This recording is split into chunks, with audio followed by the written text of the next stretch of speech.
Commission on Elections, particularly po ang chairman. Bakit po nyo nasabi yun, sir? Madiin po yung inyong mga pahayag. Taksil, in other words. Bakit nyo nasabi yun, attorney? Traidor ng tiwala ng taong bayan. Sabi, traidor, taksil. Yun. Oo. Sige, sir. Dahil yun ang grounds natin para i-impeach ang mga taong ito. Sa ating konstitusyon, isang paraan lamang para mapanagot ang mga commissioners sa kanilang mga katiwalian. At yan ay through impeachment. So anong grounds ang pwede nating gawin para ma-impeach sila? Betrayal of public trust. Sa Tagalog, pagtatraidor ng tiwala ng taong bayan. Paano nila trinaidor ang tiwala ng taong bayan? Dalawang paraan. Ang sabi ng batas, dapat ilabas mo yung source code audit report maraming buwan bago mag-eleksyon. Dahil ang taong bayan ay nagtitiwala sa iyo na ipapakita mo sa kanila na ang ating election process ay maayos. Pero ano ang ginawa mo? Itinago mo ng ilang buwan at inilabas mo lang 2 araw bago mag-eleksyon. Ano pa ang ginawa mo? Yung linagay mo sa makina version 3.5. Yung na-review version 3.4. Pagtatraidor ba yun o hindi? Niloko ninyo ang taong bayan. Pangalawa, ang sabi ng batas, dapat Traidor ka talaga, George Garcia. Dapat ka talagang ma-impeach. Tinaidor mo ang sagradong boto namin.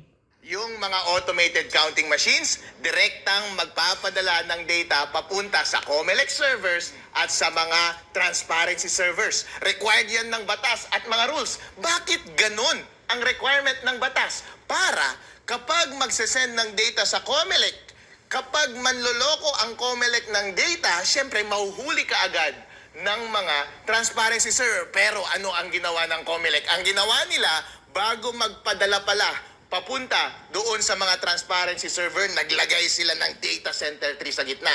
Ang prinogram nila sa mga automated counting machines, yung mga ipapadala sa mga transparency server, isushoot muna nila doon sa data center 3. So ano na ang mangyayari? Kapag nagpapadala na tuloy yung automated counting machines papunta sa mga COMELEC servers, syempre, pwede nang baguhin ng COMELEC ang mga data na ilalabas nila sa kanilang mga server. And syempre, since hawak nila yung data center 3, pwede na rin nilang i-manipulate yung data na yon para mag-match sa posibleng dinaya nilang data doon sa COMELEC server. Meron pa bang transparency? Wala.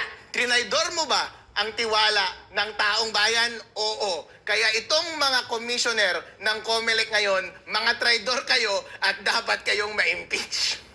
Sir, batay sa batas, gaano po kabigat ang right to suffrage nating mga Pilipino bilang isang demokratikong bansa? Iyon ang pinakamahalaga sa lahat. Pinakamakapangyarihan kahit na sino mang appointed na civil servant sa ating bansa. Tandaan po natin, once every 3 years lang tayong nagluluklok ng ating mga national officials, elective officials sa ating bansa. Ito lang yung panahon na naririnig ang boses ng tao ng direkta. Yun nga ang direct translation ng democracy. Ngayon lang natin na-exercise. Yun ang pinakamalakas na kapangyarihan. Yun pa ang binuwag ng mga commissioner ng COMELEC. Nagmamagaling sila, mas magaling pa sila sa taong bayan. Akala nila sila ang Diyos ng Pilipinas. Sir, nakakarating po ba sa inyo yung panawagan ng taong bayan ng manual recount? At ano po ang epekto niyan kapag iyan ay pagbigyan mismo ng Commission on Elections? Dahil mula Luzon, Visayas, Mindanao, marami nagko-comment lalo na overseas Filipino workers. Ang konti po ng voter turnout sa nagdaang pong eleksyon dahil nga bawas yung kanilang tiwala sa nagdaang electoral process. O sige, gawin natin yan. Kung gusto nyo ng manual recount, gawin natin. Pero ang katotohanan kasi niyan, hanggat maaari, kapag nag-audit ka talaga ng information systems, hindi mo dapat titignan yung mga post-correcting procedures o ma-verify na wala talagang nangyari sa bagay na natapos na. Kaya nga kapag nag-audit ka, i-audit mo siya ng live as they are carrying out yung computer processes para kapag meron silang maling ginawa, makakapagbigay ka ng opinion about sa reliability ng information na inilabas ng computer system. Hindi dapat siya solusyon sa huli, kundi prevention habang ginagawa. Kasi pagkatapos ng computer process, marami ka nang pwedeng doktorin pagkatapos. Marami ng mga factors na pwedeng gawin, pwede na nilang baguhin yung mga balota, pwede nilang itago yung mga ballot boxes, pwede na nilang gumawa ng palusot para hindi magawa lahat ng mga bagay-bagay na yan. Tulad ng walang budget, walang manpower, wala tayong resources para gawin yan.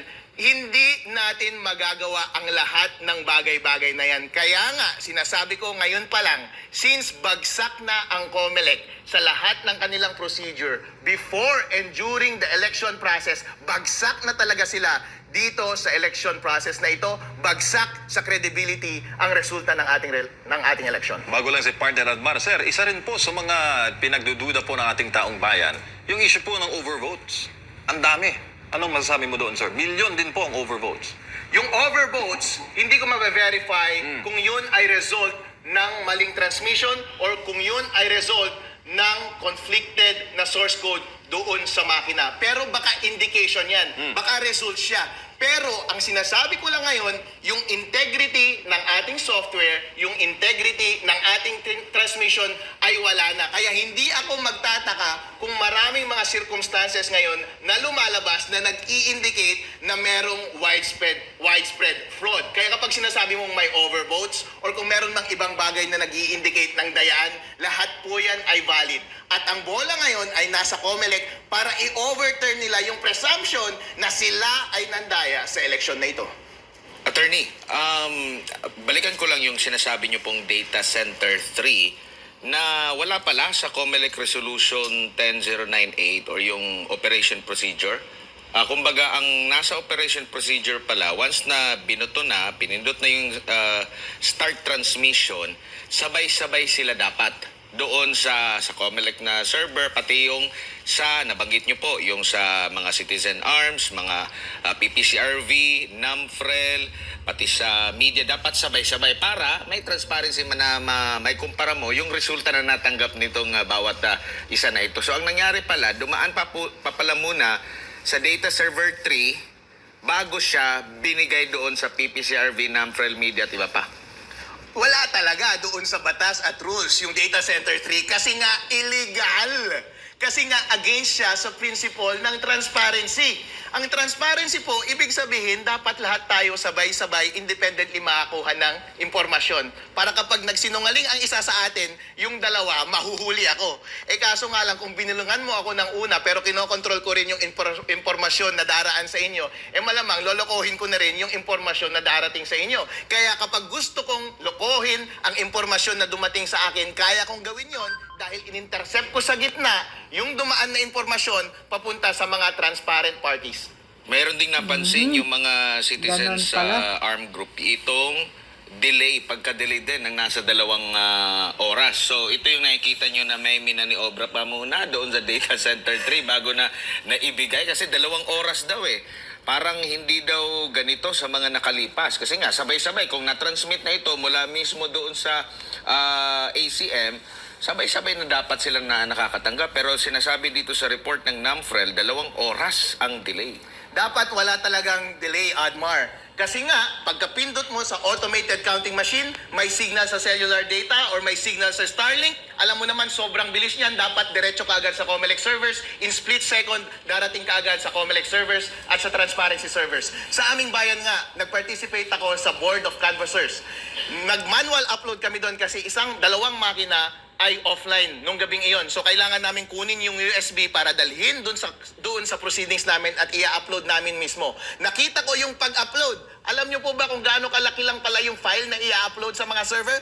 76 kilobytes. Napakaliit. Itanong po ninyo, gaano kabilis ang average mobile data sa Pilipinas? 35 megabytes per second. So gaano kabilis dapat yung transmission? Less than 1 second. Pero gaano katagal nag-transmit yung manual transmission na yon? Umabot ng minuto. Gaano katagal nag-transmit yung mga papunta sa mga transparency server? Umabot ng ilang oras. Attorney Harold Respicio, meron bang maling nangyari? Posibleng merong may maling nangyari. Bakit? Dahil hindi yan problema ng laptop. Hindi yan problema ng automated counting machine, hindi yan problema ng cable, hindi yan problema ng mga processing ng mga servers, hindi yan problema ng storage capacity ng mga servers dahil ang mga ginagamit nating teknolohiya ngayon pang 2025 na, hindi pang 1980s, hindi pang 1990s. Kayang-kaya nila ang 76 kilobyte na traffic at storage. Ang tanging explanation lang yan ay merong ginagawang active manipulation sa gitna bago mag-landing doon sa kanilang destinasyon.